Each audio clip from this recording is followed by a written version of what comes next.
Hi, Marcia. Hi, Midori. And hello, viewers, live viewers, as well as those of you who are viewing this later. Thanks for joining us for Consent Dojo. I'm Midori. I'm the regular host of Consent Dojo. And here in Consent Dojo, what we are doing is building the muscle towards excellent consent practices.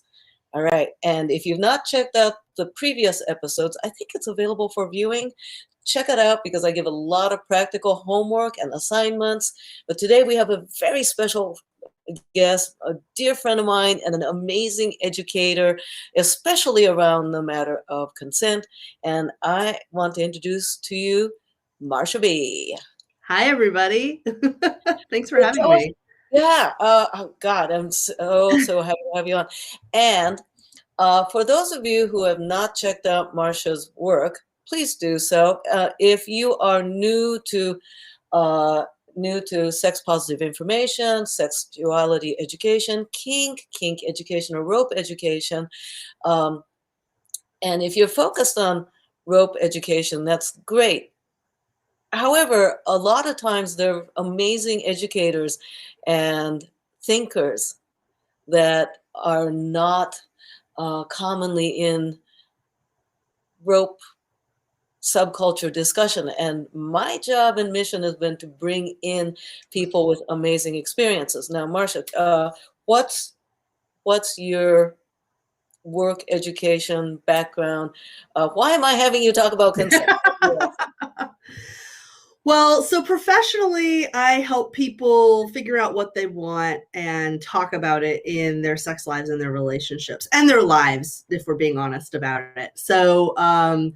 I I'm trained as a sex educator. My passion and my sort of core excitement is helping people figure out like those things that are hard to talk about, those things where it's like that bare moment of vulnerability and you have to admit that you want something sexy or vulnerable or intimate with somebody else.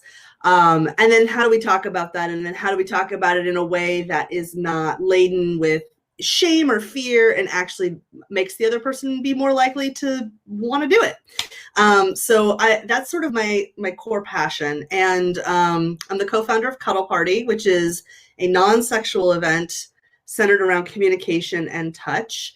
I have run a bajillion group programs, workshops, that kind of thing. Midori and I have taught together over the years. The thing that's sort of interesting about all of this, talking to y'all, is that I got my start in kink. I personally was very interested in the sort of kink subculture. And when I was 22, I moved to New York City and got involved with the Eulenspiegel Society and started playing with rope, playing with a little flogging, and kind of learning all of this stuff. And I took a lot of the skills from that particular kink scene and started bringing them into the more vanilla world. And what I mean by that is negotiation, sort of not making assumptions about what everybody's into based on just how they present in the world, being curious,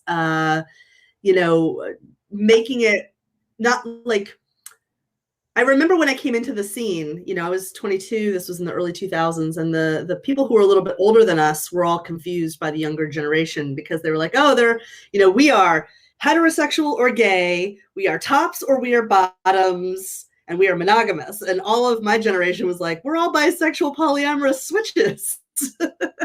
And so we had to like not make assumptions. We had to not guess. And it became sort of a skill set that I was like, wow, everybody would really benefit from this. And I found that to be true in the vanilla world. I found that to be true traveling around the country and the world, sort of talking to people about what they want and how to get it. So I don't know. I could probably talk a lot longer about that, but I'll just stop there.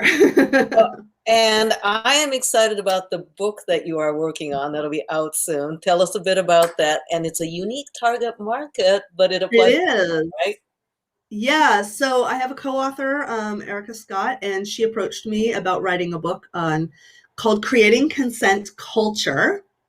And the book we are writing is Creating Consent Culture, a handbook for educators. So it is for middle and high school teachers and staff to work with students to start bringing some of these consent school tools into schools, into, you know, camps, into any place young people hang out. And the thing that I think is really exciting about it is that, you know, because so many of these skills came from the sex world, came from the kink world, a lot of people think that consent only applies to sex and kink.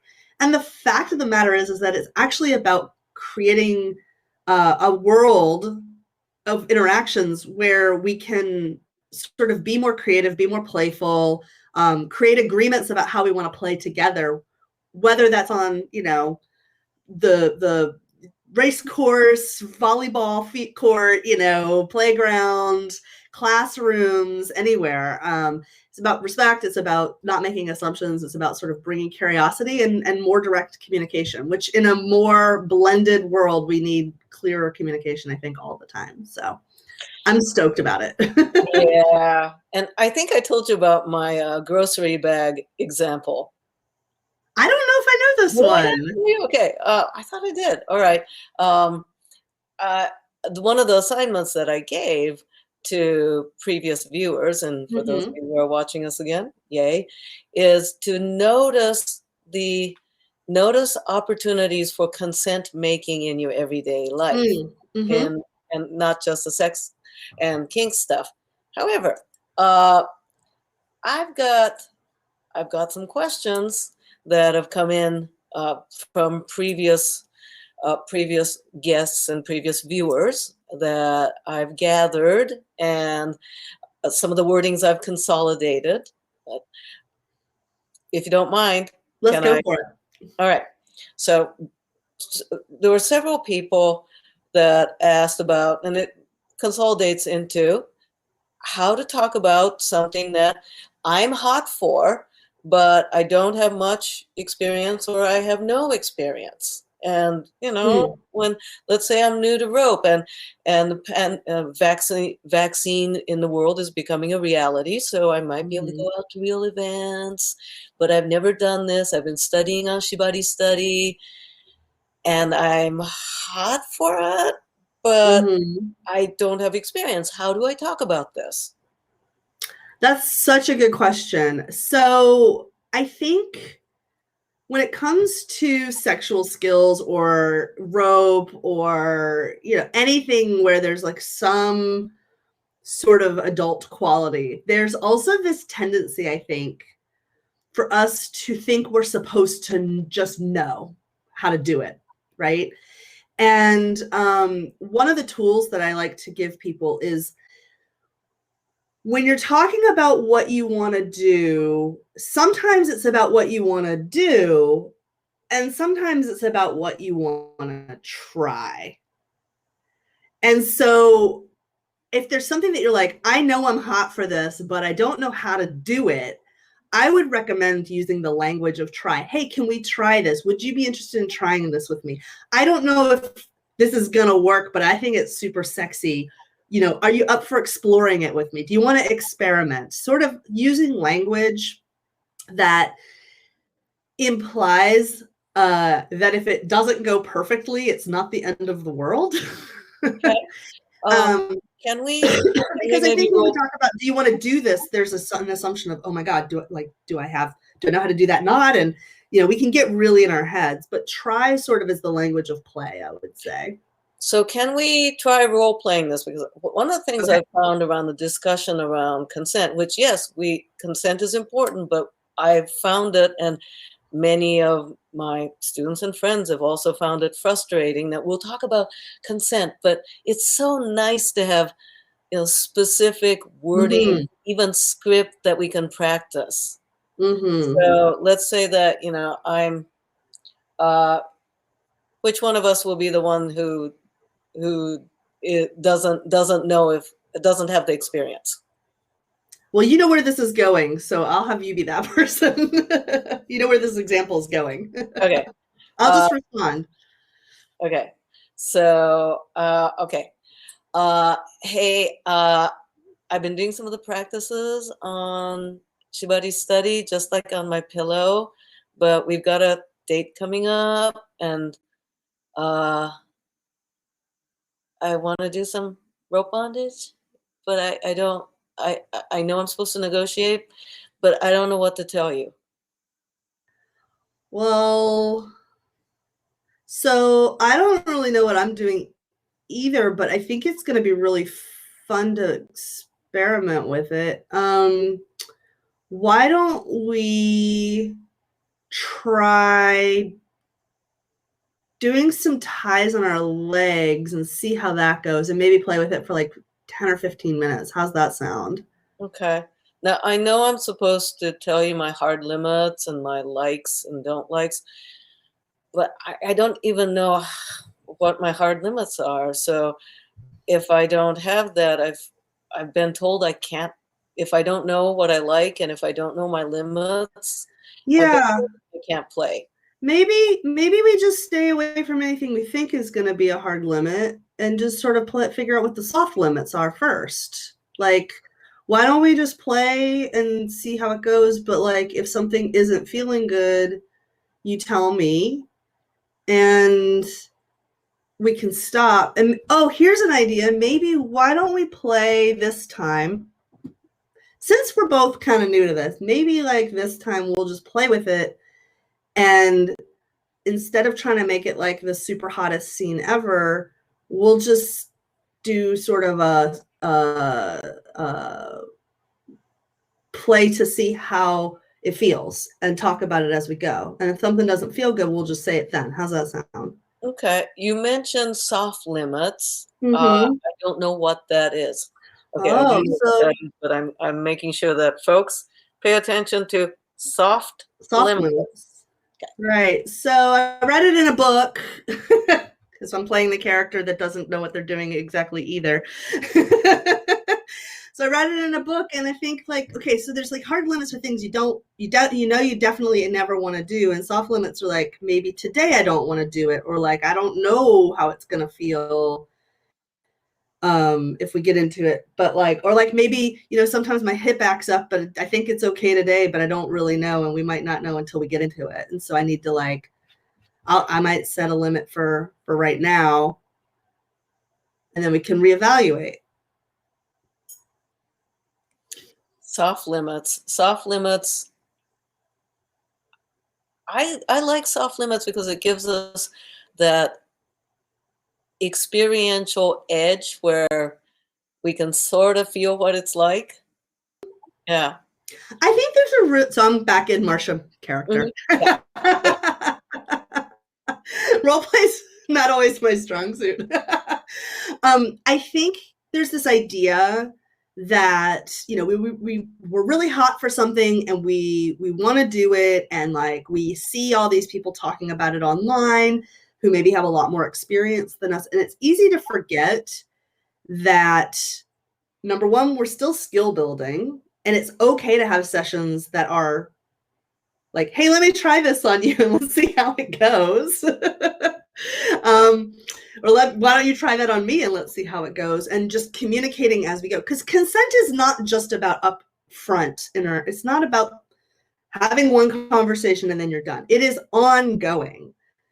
So like, you can change your mind at any time. It's about sharing information and feedback about how things are going. If I'm playing with somebody and let's say I'm rope bottoming and they're tying me, and we are in a sort of sexy, romantic, intimate connection of some kind, and at some point they're tying me and I just feel no connection to them because they're so focused on the knot, which happens sometimes when we're new and we're trying to, we're not yet skilled enough to like be able to tie and stay really present with our partner. I might want to say something and just be like, hey, I need a little attention, or, don't worry about getting that knot perfect, or, just, you can talk as you're playing. It's not about just sort of being some kind of silent object that is acted upon, although that can be a very hot fantasy for some people. If negotiated, and that's the Yeah. fantasy. Yeah.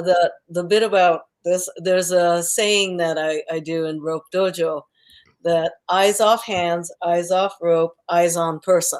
And the Yes. eyes in this case is attention, right? Mhm. So, folks, practice towards eyes off hands, eyes off rope, eyes on person. And for that, we think about zipping your pants. Do we have to look at our pants and zippers all the time to zip your pants? No, we know how to do this. And yeah, keep it simple so you can get to that. Now,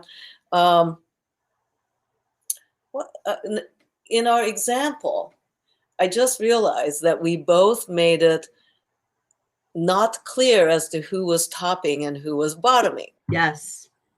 So we also didn't make it clear who it was for, which is a different question. And I think a very important question when it comes to consent. Go down that rabbit hole. Okay, so here's the thing that really blew my mind when I figured it out. And I have to give Dr. Betty Martin credit. I'm going to plug her book. She just came out with a book too called The Art of Giving and Receiving, The Wheel of Consent. And there are facilitators all over the US and Canada and Europe who teach this stuff through her school. This question of who is it for is so valuable in terms of intimate physical interactions with people, but it's also, other interactions. Let's say, I say, hey, Midori, how about a glass of water? Who is that for? Who's giving it to somebody? It's a very vague communication. Yet that's how a lot of us negotiate sex. It's like, how about sex? And you're like, how about some rope? Like, okay, let's drill down a little bit. Midori, would you like a glass of water? No, but I'd like a cup of tea. Okay, so Midori would like a cup of tea. Now, that's who it's for, but we still haven't made it clear who's doing the action. I could say, I'll go get you a cup of tea, or I could say, oh, there's some tea over there in the kitchen, and that's where where the kettle is, sort of implying she could get it for herself. So when we're negotiating things for rope, so let's say, we've got the rope out, we're hanging out, it's a Saturday night, somebody goes, oh, let's play with that.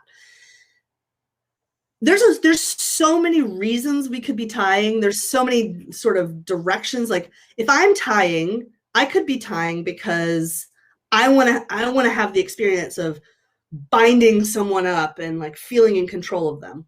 Or I could want to practice my skills. Both of those are for me.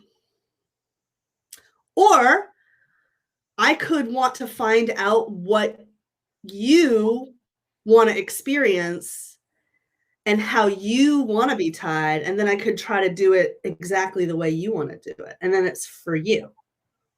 But what we usually do is make that very unclear, and what ends up happening is we may end up in any of 3 zones, and 2 of them are fine, but it's important to know which one you're in, and one of them is not fine. So the 3 zones are what you want, like this is my desire, what we're willing to do. And when I say willing, I mean wholeheartedly it's not my idea, but like, it's not my desire, but like, I'm on board. This sounds fun. Let's do it.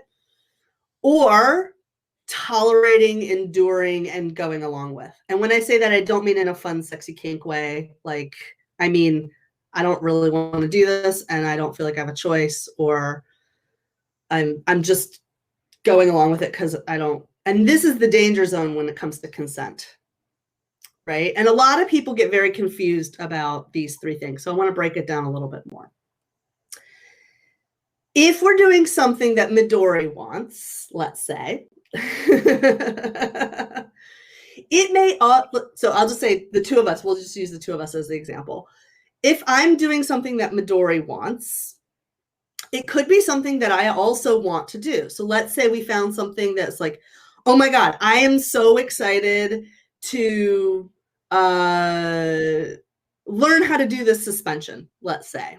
And let's just make it not a sexy interaction. It's a learning interaction, but like playful and fun because we have a great rapport, and like she's my pal, and I'm gonna go learn how to do the suspension. I want to do it.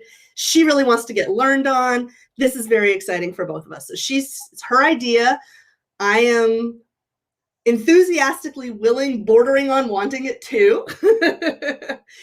Maybe also wanting it too. This is the happy zone. This is what we want. And this is what a lot of us, say, like, I only want it if they want it too, is a thing I hear a lot in my classes.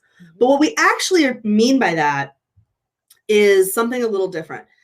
I want it if you also want it, or you're enthusiastically willing. What we're trying to avoid is that kind of quiet, I guess this is fine, nothing's really exciting about it, but it's not the end of the world. I don't want to rock the boat. I guess I'll just sort of do, she seems to like ropes. So I guess, she seems to like this particular type. Oh, it's hurting my hip, but I can tolerate it for a little bit longer. Like, that's the zone most of us seem to want to avoid when it comes to our interactions. And that's definitely the area we want to avoid when it comes to consent. So making that distinction, not just between tolerating and wanting, but having this middle ground where enthusiastic willingness is allowed to be on the table as a valid way of interacting, is such a helpful way to approach it, I have found. And it helps you understand too, who is this for? Because you can also get into situations where nobody wants the thing, but everybody's willing. So I have a couple of funny examples about that.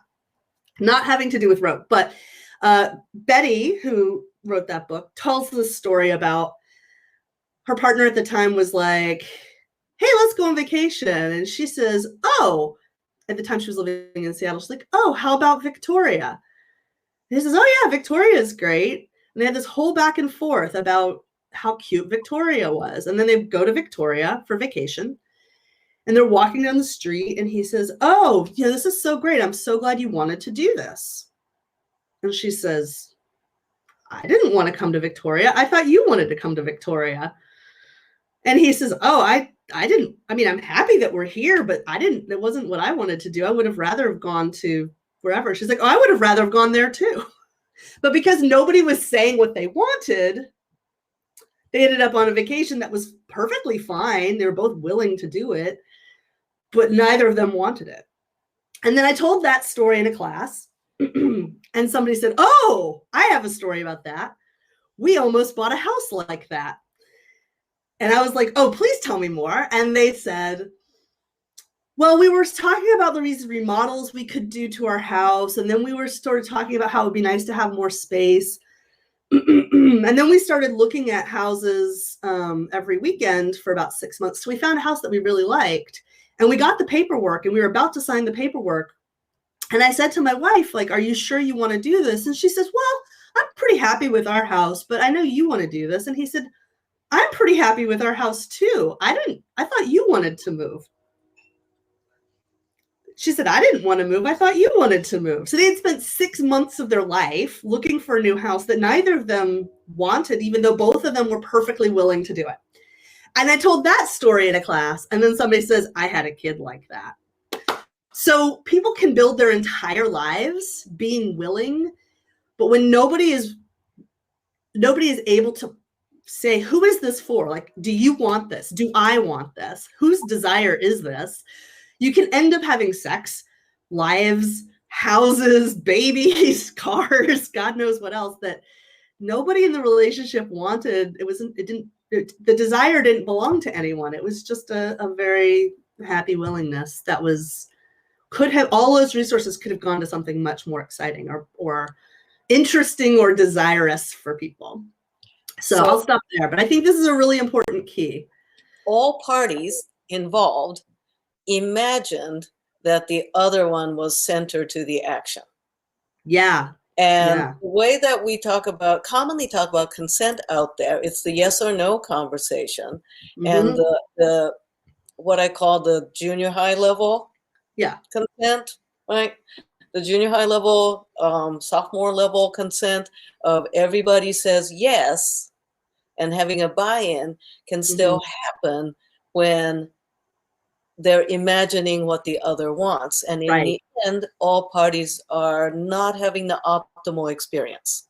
Not even close. Yeah. They're not necessarily having a miserable time, which is, I think, an important key. But consent, and this is like a 201 level. This is a little bit more of an advanced level of consent. But who is this? Whose desire is this? Who is it for? Is a valuable thing. It doesn't have to be for both people, but it should be at least for one of them. And when we speak about not successful consent or consent mishap or consent failures, and I'm intentionally not saying consent violation, right? That consent fails can happen when the yes happens because we imagine the other wants it. And I've noticed that there's a lot of people to whom saying really what they want has been culturally sucked out of them, that they don't feel like they get to, that the only thing that they should want is what the others want. I know you address a lot of this with asking for what you want. The people to whom somehow they've internalized that they don't get to have their own want. Right.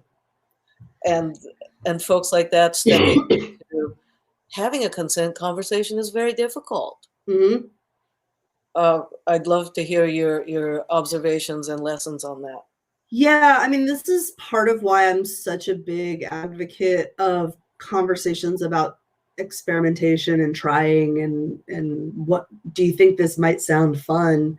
Because it's really hard to talk about what you want if you don't feel like you have permission. And listen, we all have a few things happen to us before we're age 3, right? We all learn how to go along with things happening to our bodies that we don't want. We get our diapers changed when we don't want to. We get put to bed when we don't want to. We get picked up when we don't want to. So we all learn this like pre-verbally. So that's the first thing. We all do know how to say no. We all learn how to say no when we're little. Like that is what like 2-year-olds love to say no.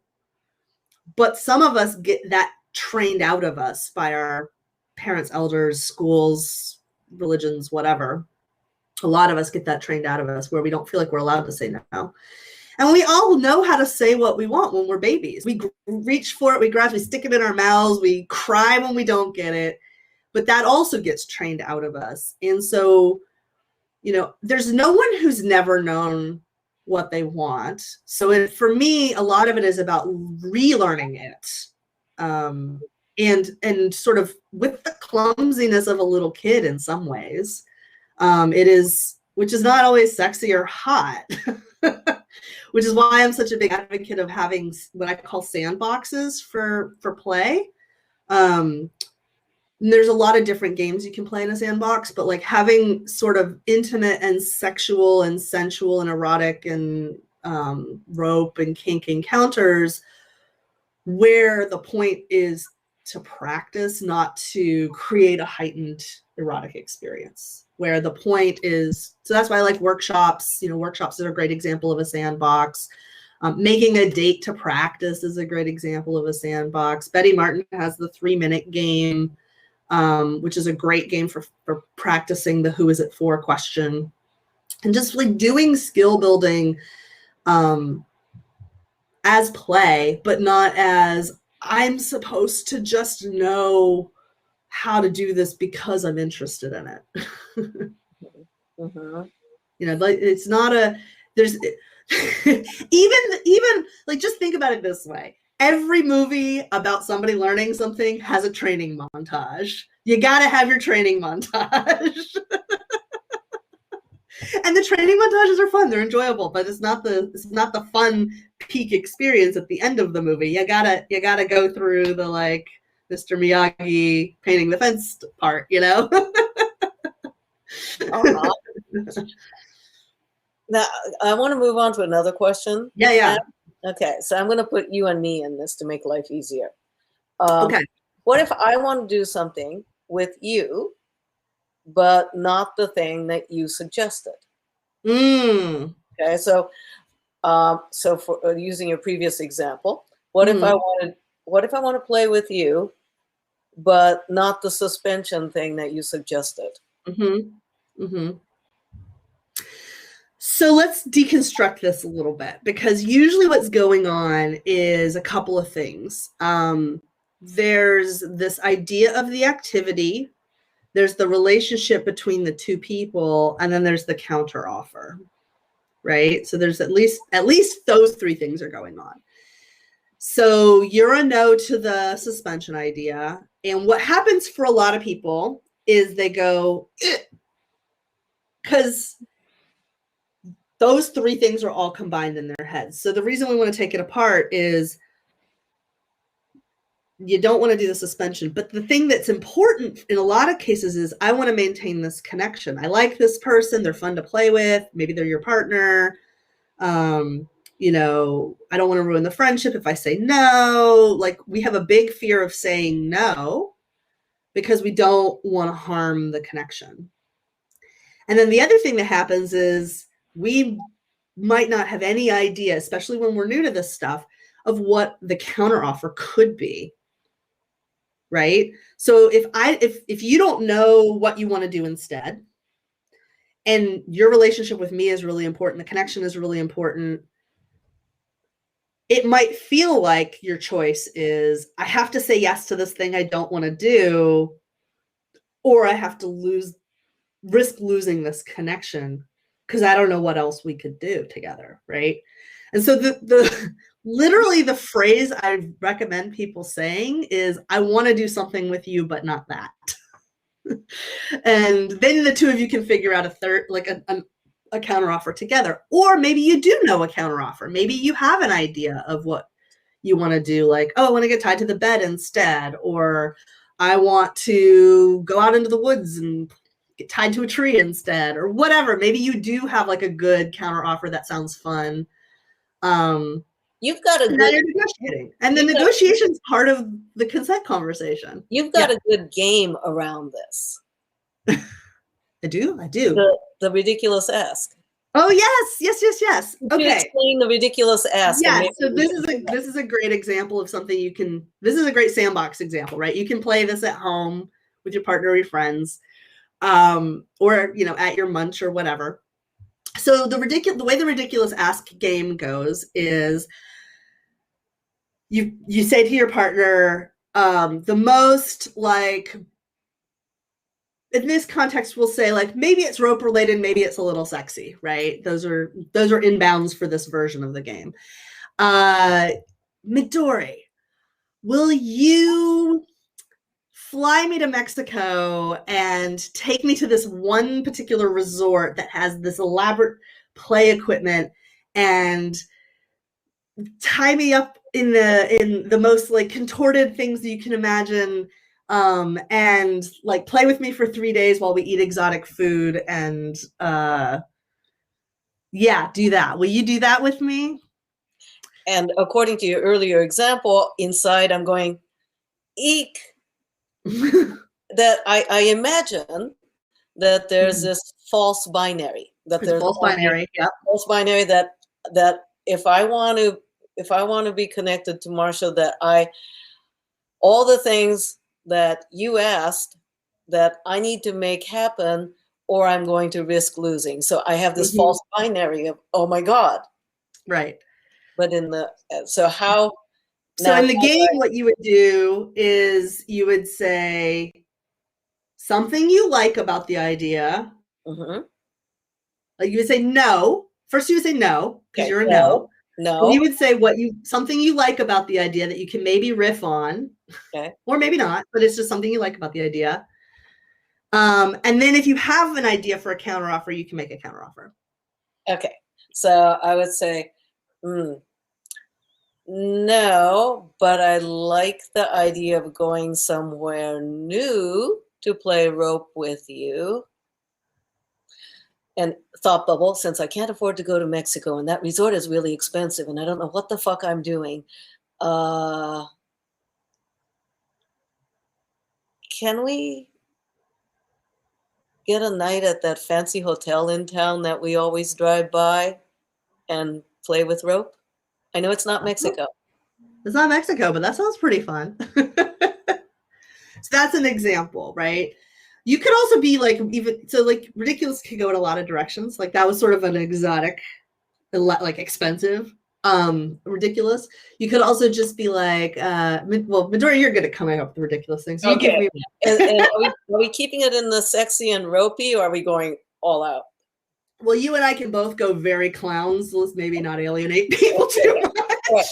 Let me keep it sexy, okay? But also culturally appropriate. For those of you who don't know, I'm actually from Japan, so this won't make sense to you. Is this going to involve fish?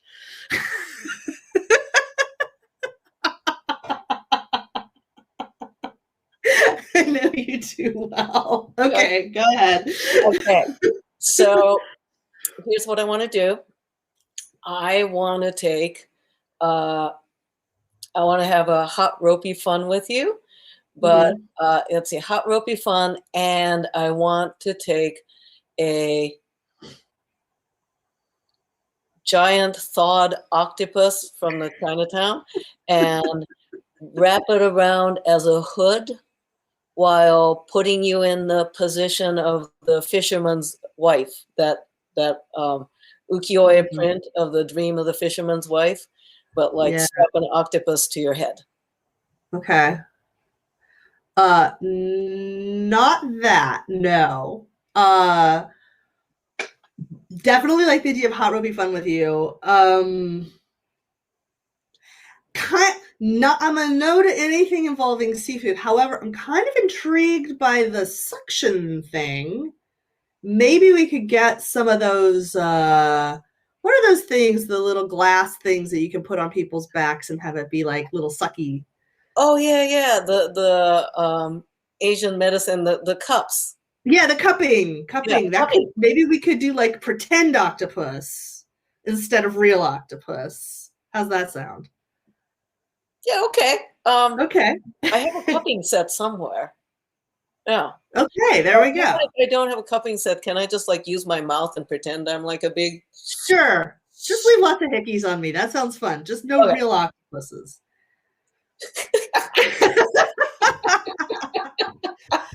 Okay, so here's the thing about this game that I think is really important to name. First of all, creativity for the win. Secondly, there's an openness. Like a lot of times we hear the thing we don't want. Like she said octopus, and I was like, oh. Staying open to hear kind of what is kind of behind the idea. Because you and your partner, especially when you're new to this stuff, this is kind of, I mean, consent is negotiation, right? So, because we're figuring out how we want to play together. Listening for the sort of the nugget that sounds appealing, or the, it's like improv almost. It's like, what's the yes and? Except we're saying no. You get to say no in negotiation, in consent. But what is the thing you are a yes to? Like, the sort of suction thing sounds, I hadn't thought of that. That sounds fun. We could try that. Let's try it, Fancy hotel downtown that we always drive by and never go to. I hadn't thought of that. I just was like fantasizing about Mexico, but I'm into that idea. Let's go. Let's do it. So there's a creativity and a willingness to stay open to the whole idea, knowing you can say no, that I think is really important.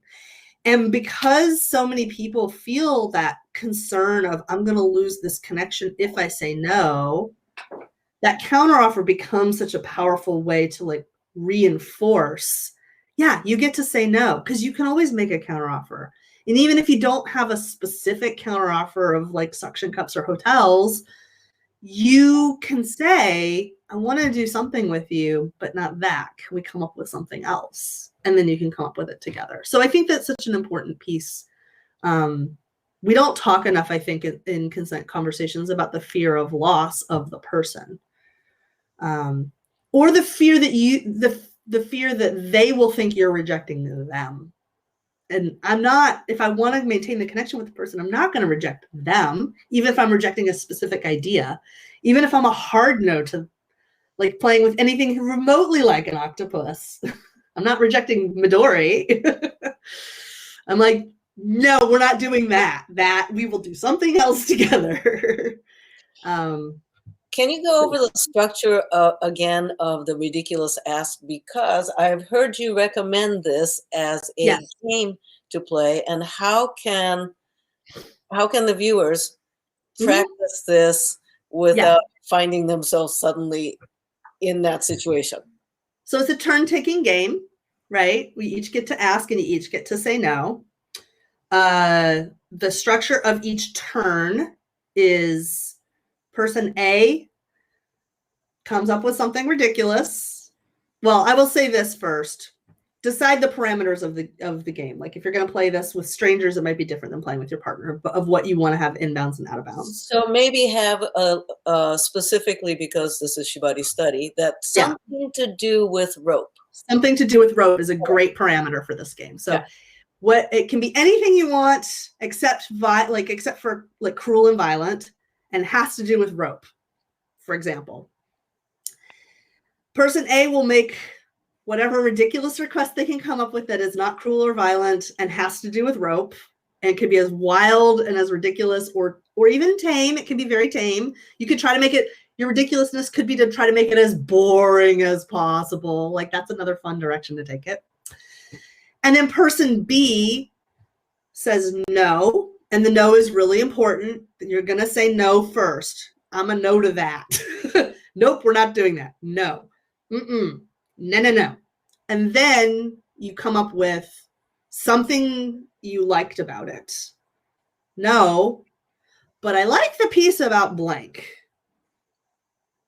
And then optionally coming up with a counteroffer. I like the idea of making it also like super boring and not just super ridiculous. And the parameters good. Now, who can we practice this with, and who can we gamify this with? Yeah, so anybody who is in your social circle of rope play that is wanting to practice consent skills or negotiation skills is a great person to play with. So, if you're at if this could be something y'all do as a group at a munch. This could be something you do with your partner. It could be something you do with your rope buddy. If you want to take the rope component out of it and just play it as a consent practice game, like this is, definitely take the sex stuff out. Sex is off limits. Kink is off limits, and violence is off limits. You can play this game with your kids. You can play this with your friends. Like this is not again, the parameters are the thing that the parameters of the game are the thing that make it appropriate or inappropriate. The content can be played with anybody. I love the idea of playing this, the G-rated version. Yeah, the G-rated version. The G-rated version with one's kid, because that's a way to bring up more consent-savvy adults in the future. Totally. It teaches your kid that your kid is allowed to say no to you. And it teaches how to maintain connection through a no. It's a really valuable skill that all of us need to have. So back to the rope part, to practice this, for the viewers out there, does this practice partner have to be somebody that I might play with, or can I do this with somebody who's interested in rope, but we're just social buddies and we're never going to play? Oh, absolutely, people who are social buddies. I would recommend it, honestly, with anyone in your community. I think communities that are good at consent can support one another. So friends, rope buddies, but yes, also absolutely play it with people that you are. I mean, sometimes it's easier to play with people that you have, you don't have interest in playing with, because you're like, oh, well, it's low stakes, which is why I encourage practicing with everybody in your life. But yes, also, this is a great sandbox game to play with your partner, with your primary playmate, with your lover, with your spouse, whoever you're playing rope things with. This is also a really good way to try out ideas for play that you're really not sure you want to follow through on, because it's not a negotiation for play. So if you're trying to figure out, if you have these insane fantasies that you have absolutely no idea how you would ever bring them into practice in real life because time limitations, money limitations, whatever, this is a great way to sort of put it out there and be like, all right, what's the available version of this fantasy that we could play with? You know, maybe having a 20-person like rope gangbang scene is something is never going to be in the cards for you for whatever reason. But you could, you know, no, but we could get 20 dildos. And you might be really surprised that there's stuff that exists in your fantasy world, that elements of it could be brought into your to act. And then you're like, oh, do we want to negotiate for that? That actually does sound kind of fun. It's important to remember this game within the game is not a negotiation for real life. It is a game to practice saying no and then finding an element that could be a jumping off point for something else. And making it fun and easy. Can we do a couple of rounds again, just twice on each side, so our viewers can get a sense of it? And let's do it. Let's set the parameter. Okay, so I'm saying rope, got to have rope in it. Okay, got to have rope in it. As a default, I always have nothing cruel or violent. Okay, nothing cruel or violent. All right. Just as like, that's my personal thing. Yeah. Gotta have rope, nothing cruel or violent. I think other than that, let's just see what we come up with. Okay. Because we're not negotiating for real life. Okay. So I'm going to say, I want to wrap you up mummy style in like 3 miles of rope. I got like a whole bunch of ropes from Twisted Monk, and it's like in big rolls, and just like 3 miles of it, just mummy style, all up and down, up and down, up and down, from ankle to neck. Oh, see, this is an interesting example, because in real life I would want to say yes, but the game says I have to say no.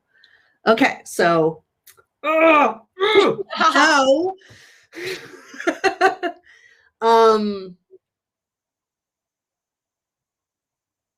But I like the idea of you putting that much attention on me. And I like the idea of you getting to play with all the rope that you just got. So, folks, as Marcia just said, if the ridiculous proposal is something you'd actually want, I actually thought you might say, no, I want 4 miles of rope. So the rule of the game is you must say no and give something else. Yeah. All right. You go. Okay.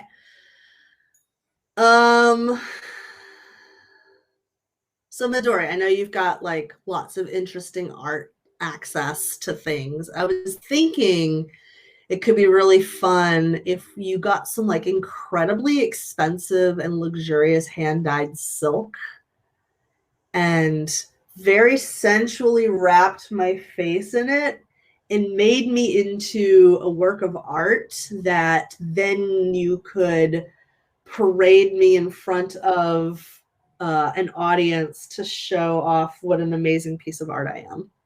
Maybe that's not ridiculous enough. This is also hard too, because I would like totally say yes to it. Okay. No, but I would like to, instead of the colored silk on the face, I would like to paint you after tying you. And I'm not pause. Yeah. You jumped over the thing you liked and went straight to the counteroffer. Oh yeah. Yeah. Oh, that's you right. You gotta say no for the game. No, right. Something you liked about the thing. And that's important because we want the person to hear that their idea was received. Okay.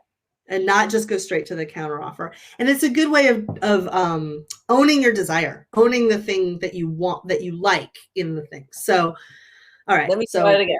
Okay. Try it again. No, but I love the artistic element of it. Okay. But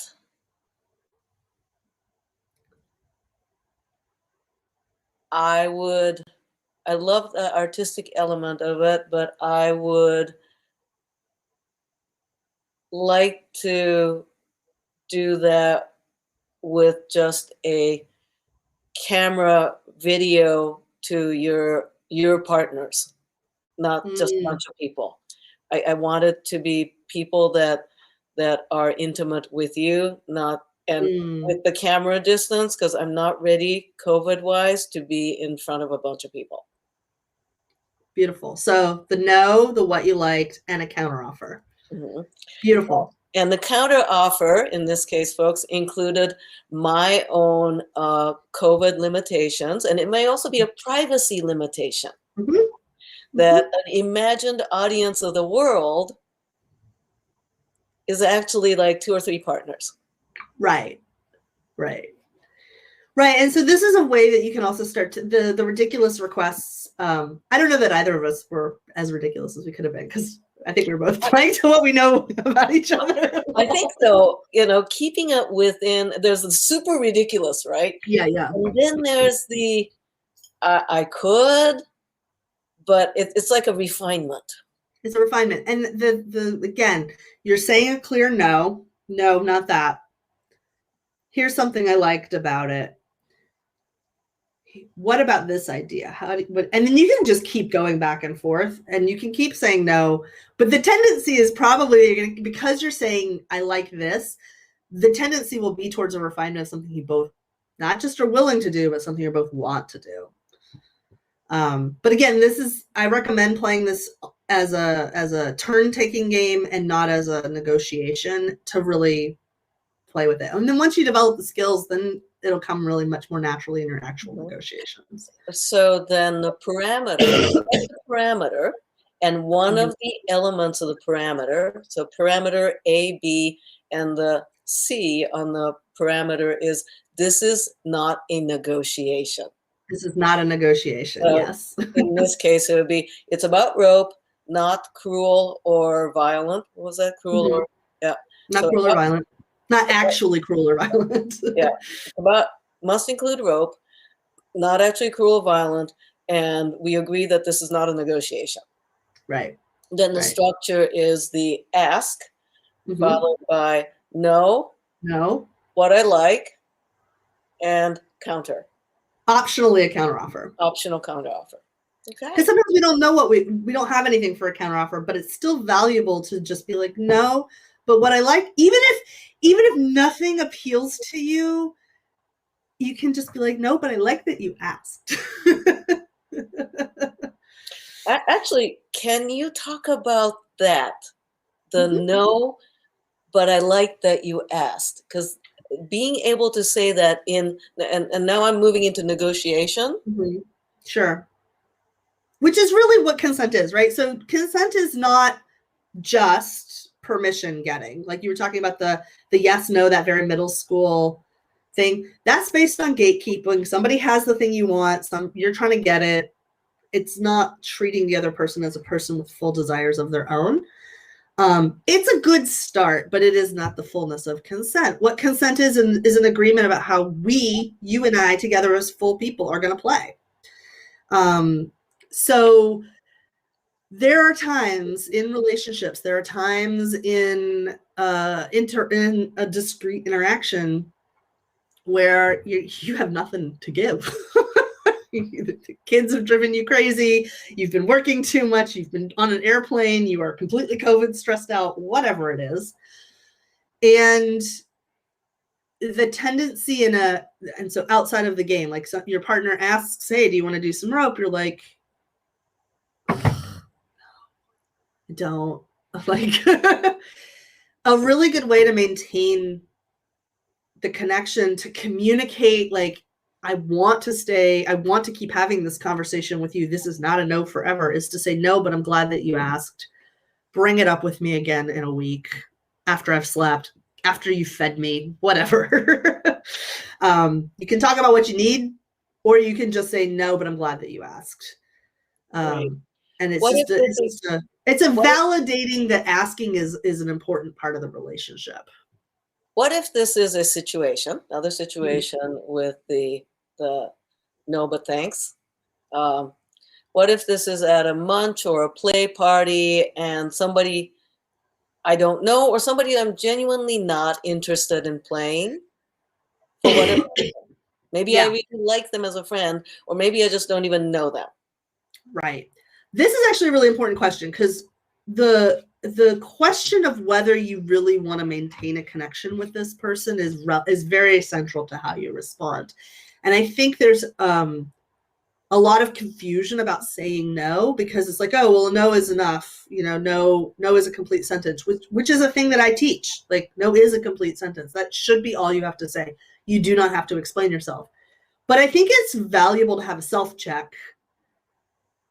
Is this person somebody that I do not want coming back to ask me again? Is this somebody I do want to come back and ask me again? Your no is going to look different if it's somebody you don't want them to ask at all. Like, can you go over both? Sure. So I feel like we've kind of gone over the, I do want to maintain a connection. No, but I love that you asked, come back and check with me later.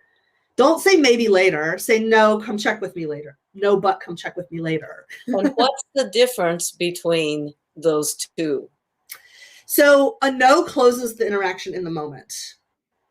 A maybe keeps it open and kind of doesn't let the other person have resolution. A lot of us say maybe or maybe later because we don't want to hurt their feelings, because we actually do want to maintain some kind of a connection, or because we're afraid of what will happen if we actually say no. Because the fact of the matter is, especially for people who look like women, talking to people who look like men, there's enough of a small subset of men who get violent and scary when they hear a no that it can be very scary for physically smaller people, for women, for subs, to say no to a physically larger person, a man, a dominant, a top. So we all have our reasons. Saying no, but come check with me later. No, it closes the interaction for now. I'm not available right now. It's not forever. I actually do. And you're telling them what you do want them to do. I want you to come back to me, right? I want a future connection. If it's somebody that you do not actually want them to come back, you can just say no. Like, no, thank you. Not available for that. No, thank you. Or just no. If you need to actually set a boundary that you don't want them to come back and ask again, you can say no, and please don't ask me again. And there's like, because, I mean, this is getting into boundary stuff, which I have a whole downloadable class about boundaries called the Better Boundaries Crash Course.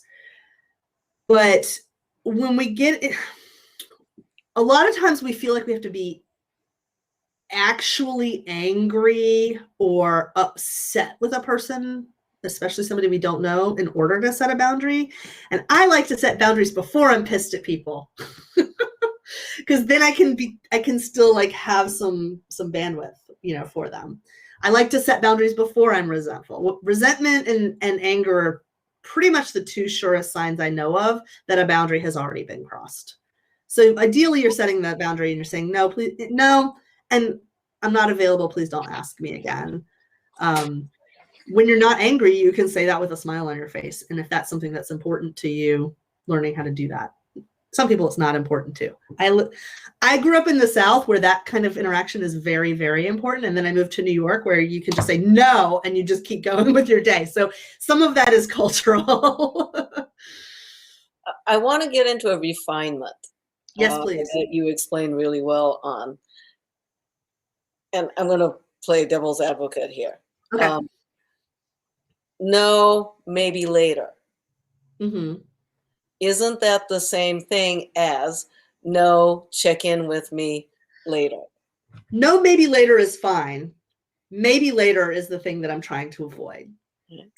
The no, as long as the no is in there, you're good to go, because you want to complete the cycle. You want to actually answer their question. You don't want to just open a future question. Right. It frees them up. It psychologically frees them up to go do something else and then circle back rather than staying on the hook, which can create pressure for you. It's like a very subtle kind of thing. I think what we've seen with our students, both of us have seen, is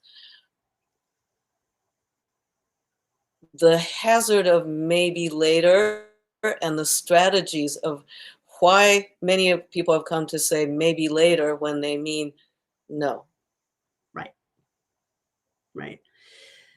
I have an article on my website, askingforwhatyouwant.com. If you dig around in the articles, you can find an article on alternatives to saying maybe later, ways to say no. My favorite one is, I do not have the bandwidth for that right now. Is one of my favorite ways to say no. It's not in there, but one I came across recently is, I do not have the capacity for that at this time. When you do actually want to have a later, it's different if you don't want to have a later. That boundary is a different communication. So it's just about having that self check-in of like, what do I actually want here? And that self check-in is a valuable check-in, because often what we do is we just react to what other people are doing. But even just noticing, do I want this person to circle back or do I not, is a valuable check-in with yourself. I want to flip the POV on this, Okay.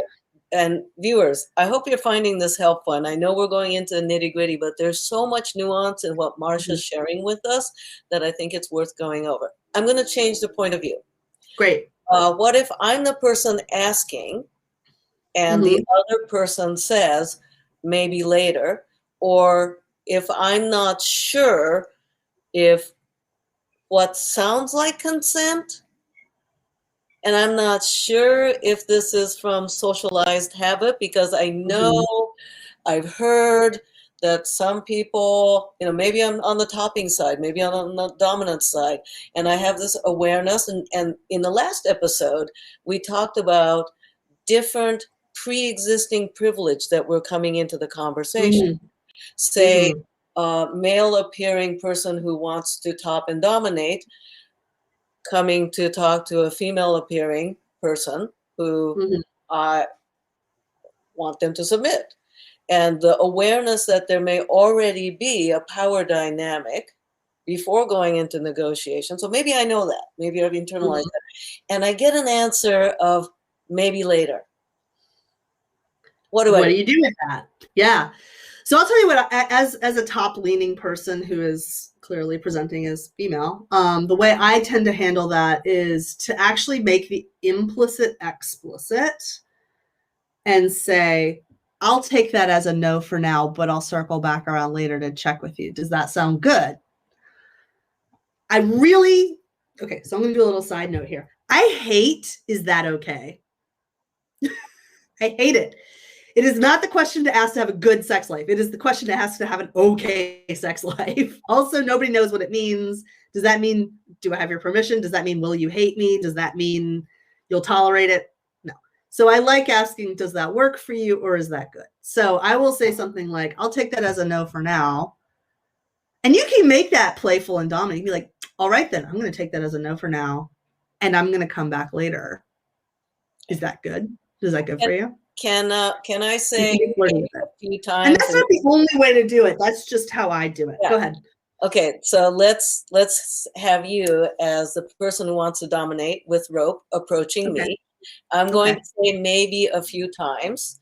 And if you can give several different responses to that, and people watching can maybe be able to take notes. Yeah, sounds great. All right, okay. So I've got this rope. Do you want to go over there and maybe do that thing we talked about earlier? Maybe later. Okay, sounds like you're busy right now, so I'll circle back in maybe half an hour. How's that sound? Maybe in an hour. Okay, great. I'll come back in about an hour. I'll probably go play, and if you're busy, that's totally cool. And I'll come look for you in about an hour. Okay, let's do it again. Okay. Hey, so I got this rope. Do you want to go over there and do that thing we were talking about earlier? Maybe later. Okay. Is that a no for tonight, or is that like a no for like the next little bit? I think it's a no for this conference that we're at. Okay, Cool. Thanks for letting me know. Okay. One more time. Okay. So I got this rope. Do you want to go over there and do that thing you mentioned earlier? Maybe later. Okay. Sounds like that might be a no. Should I check in a while, or do you need anything? You seem a little tired. Do you need something right now? Yeah, actually, I don't think I'm interested in bottoming anymore. Okay. I think that sounds like a thing you should figure out, and I'm gonna go over there. If you decide you want to do something, just let me know. Great. Okay. Thank you. Yeah, Yeah. I thought that gives several different options. No, I love that because, tone, body language. I took it in a lot of different directions, but the thing that I tried to do every time, with varying levels of success perhaps, was to leave the choice in her hands, right? And as a dominant, one of the things that I think comes up a lot is we have our agenda. We know what we don't always know what we want, but we're supposed to know what we want. We're supposed to be in charge. We're supposed to have the answers, but sometimes instead of having the answers, having some options that you can give someone can be really valuable. Do you want to play later? Do you want to play? Are you done for now or for the night? Like, she was done for the whole conference, right? Like, it might be a little grasping to try to make the window really small because you're still hoping to get in there at some point. We're human, we do that. It's a communication, it's a dance, but at least giving the other person options and letting them know you're open to a bunch of different outcomes. People still have to use their words, but it's a way you can kind of signal that it's basically, the subtext is, it's safe to say no to me. I'm not going to be mad at you. Question. Mm-hmm. As you have been teaching a lot around consent and boundary, Mm-hmm. right? What's been coming up lately around the discussions that you're participating in around consent? I mean, COVID is the big obvious answer. The people's boundaries have shifted a lot. Some people, now that in places where there's a pretty high vaccine deployment, there are definitely people who are like, I just want to play with everyone and kiss everyone and I'm off to the races. And then there are other people who, their identity, it's almost like identity has really shifted for some people, where either they've discovered something they're into, like you were talking about earlier, oh, maybe you didn't know you were into this before the pandemic and you've had all this time to read all this erotica, and now you're like, look at the porn I've been consuming. I'm really into this thing that I didn't know about. But there's other people who, maybe they thought of themselves as, myself, this is something that I'm running into, but I've talked to a lot of other people who've had this, where it's I used to be such an extrovert. I used to be ready to mix and mingle, and play to various degrees. And I'm like, I don't know, man, more than 10 people seems like a lot.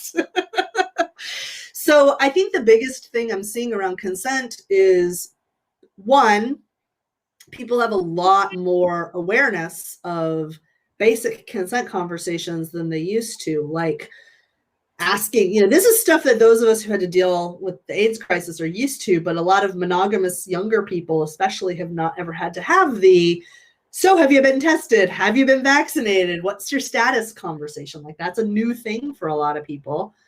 Sort of a new sense of expanded or contracted boundaries is a big one. And you can't just make assumptions. I've definitely talked also with a lot of my polyamorous clients who've had long-term partners that they maybe haven't seen in person for a year and a half, where desire has changed, where the reconnection is really awkward. And so they're having to renegotiate and not make assumptions about, well, you always used to be into this, so I assumed you're still into this, because things have just changed. So I think there's a lot of people who are sort of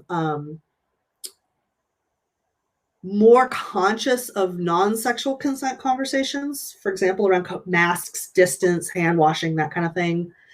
I think that, yeah, and people's identities and boundaries have shifted, and they're like, how do I negotiate from here?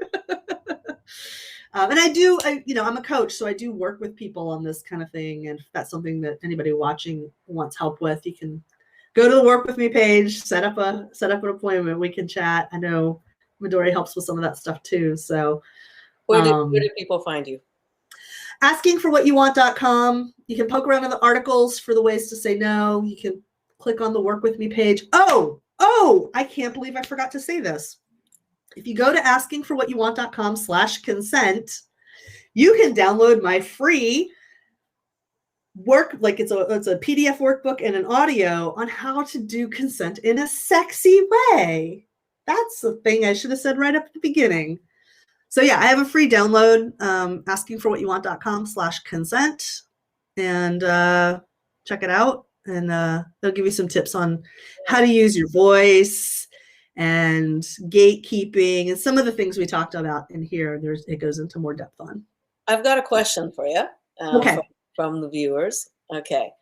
What do you recommend doing when they're fully aware of the theory of consent and the academic knowledge of it, but still finding themselves having a hard time saying no, sometimes because of the fear or discomfort of making somebody feeling rejected and awkward about having asked, and as they're probably connected to the fear of rejection within myself.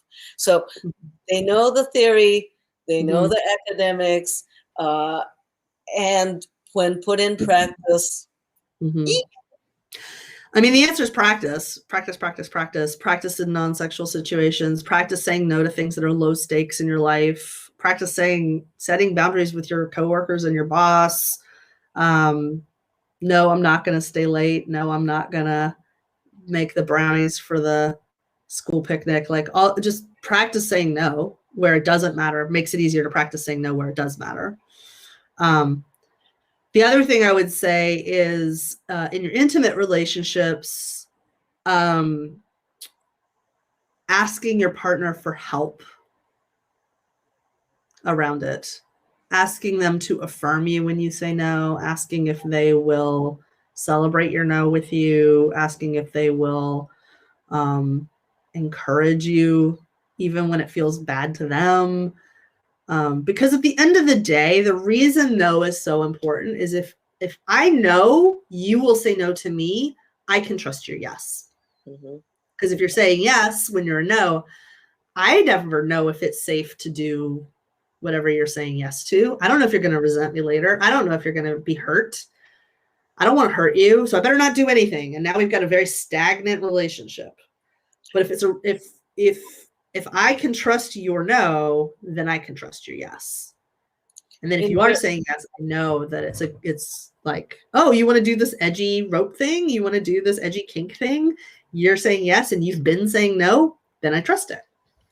In various rope events and rope subcultures and conversations that I've had with my coaching students, and I hear a lot of the yes without self-agency. Right? So it's a no wrapped in a yes. And one of the things that I'm thinking of is in the moment when we start feeling that false yes. Where am I feeling it in my body? Am I feeling my butthole clenching? Am I feeling chest contracting? Yeah. And I think for some of my students, it's been helpful to, okay, what's your symptom of the not real yes? Are you intellectualizing why you should be a yes because it is more evolved? And to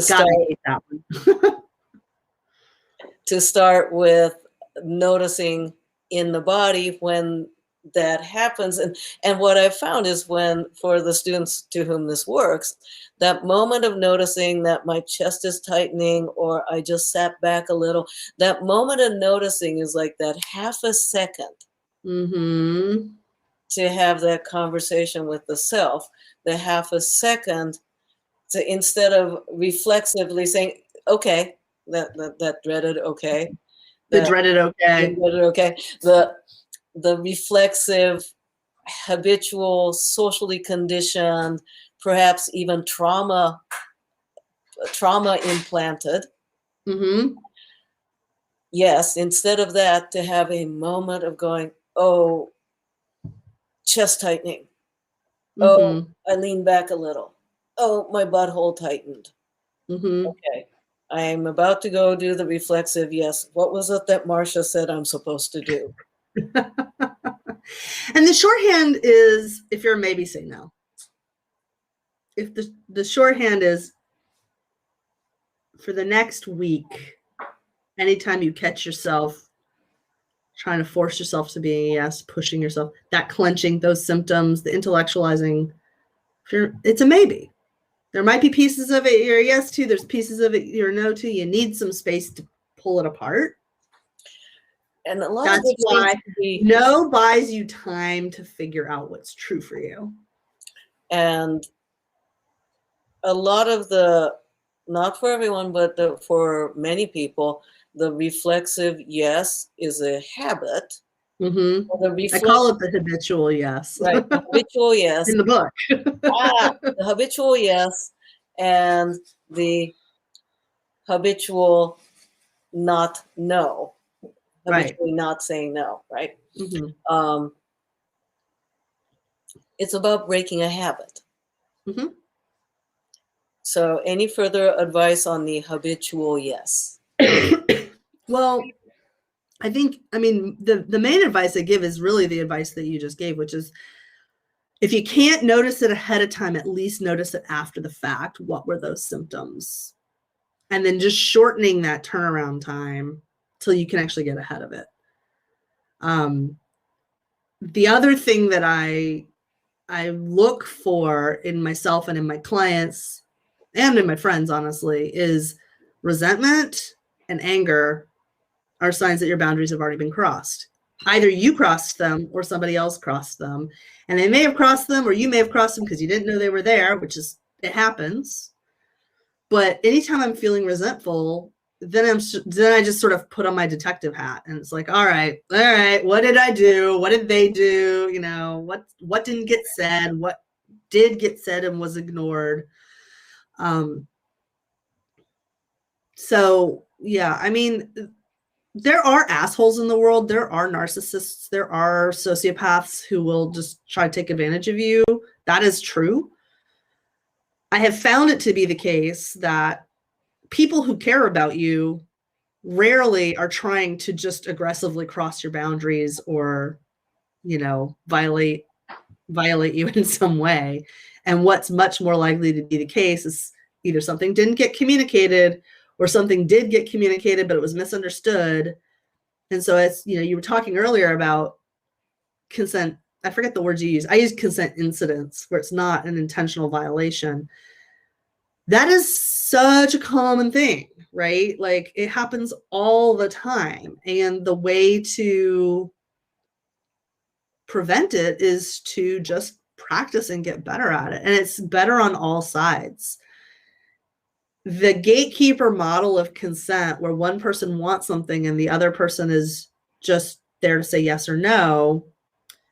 The problem with that is, let's talk about it with sex. And I talk about this in the free consent guide that you can download. But the sort of 1950s models, first of all, everyone's heterosexual and only two people are having sex. And the man wants the sex, and the woman, her job is to say yes or no. And the problem with that is, what if he doesn't want the sex? What if she wants the sex? She doesn't have any skills, and he doesn't have any skills on saying no, right? He's supposed to always want it. And these cultural scripts really shortchange our ability to interact as full human beings. And that's part of why I love consent work so much, is that we can do magical and weird and powerful and mystical things together if we can figure out how to talk about it and how to like refine it.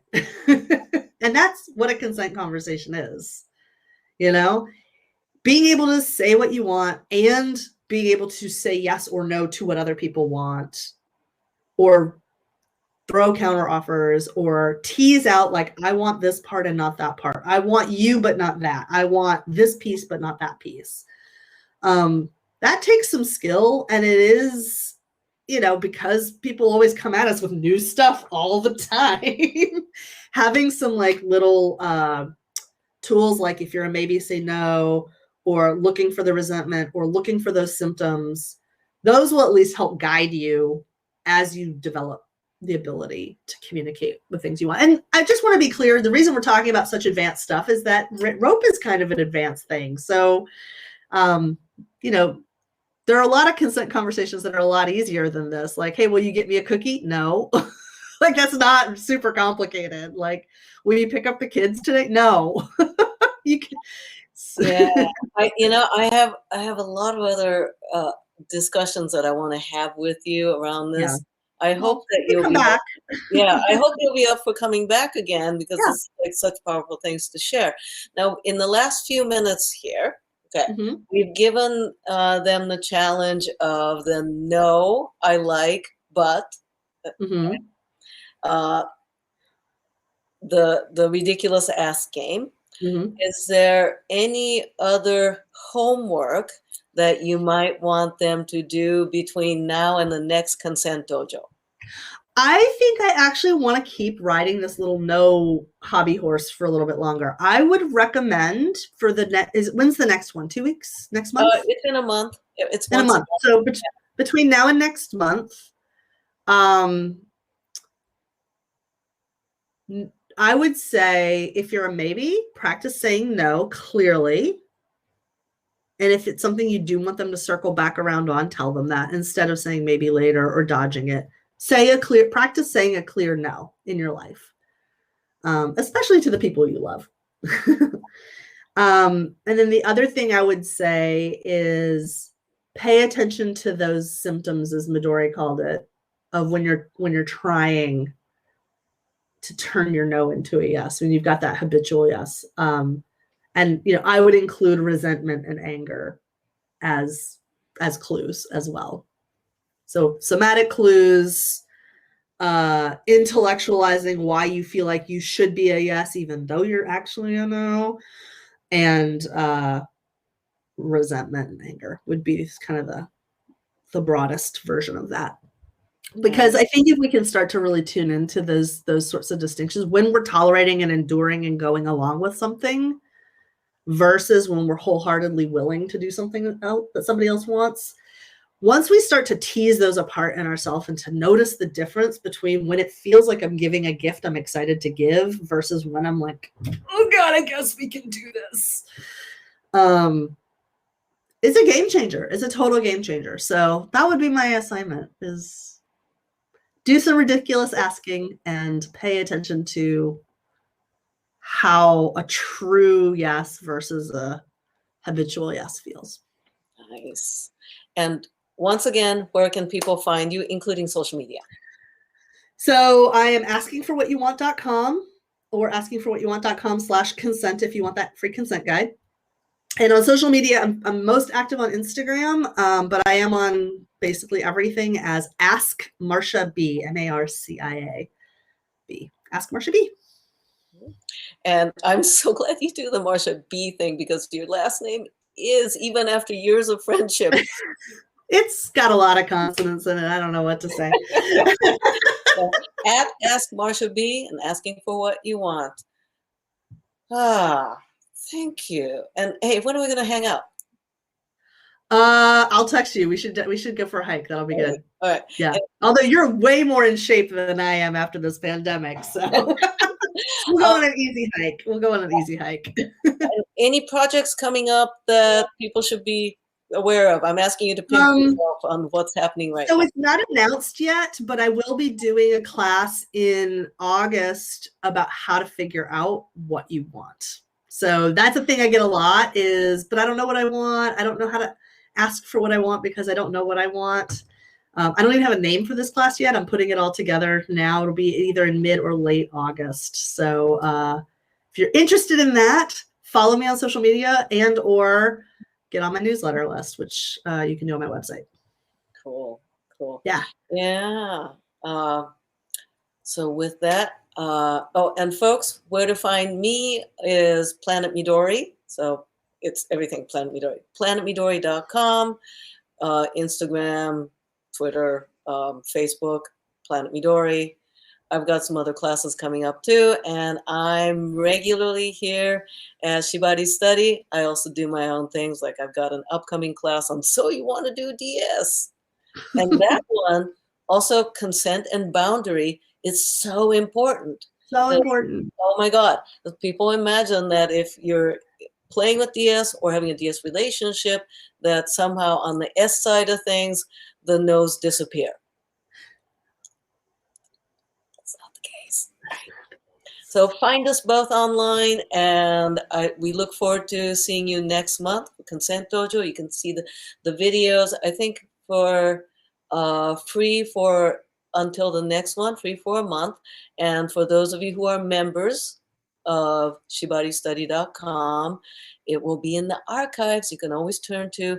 And if you're not sure on how to talk about consent with the person in your life, you can just play this and watch it together on all the previous episodes. Have a conversation and talk about what we're talking about. Yeah, I love watching stuff with people. When I'm trying to figure out how to do it, watch a video together. Go, huh. Huh. Yeah, and it might be a way to open up the conversation. Oh, and we've got a request here. Can we please have Marcia back? Oh, I would love to come back. We'll schedule that. Okay. All right. On that note, Marcia, stay online. We'll just chat afterwards. And to the viewers, thank you very much. Bye, everybody.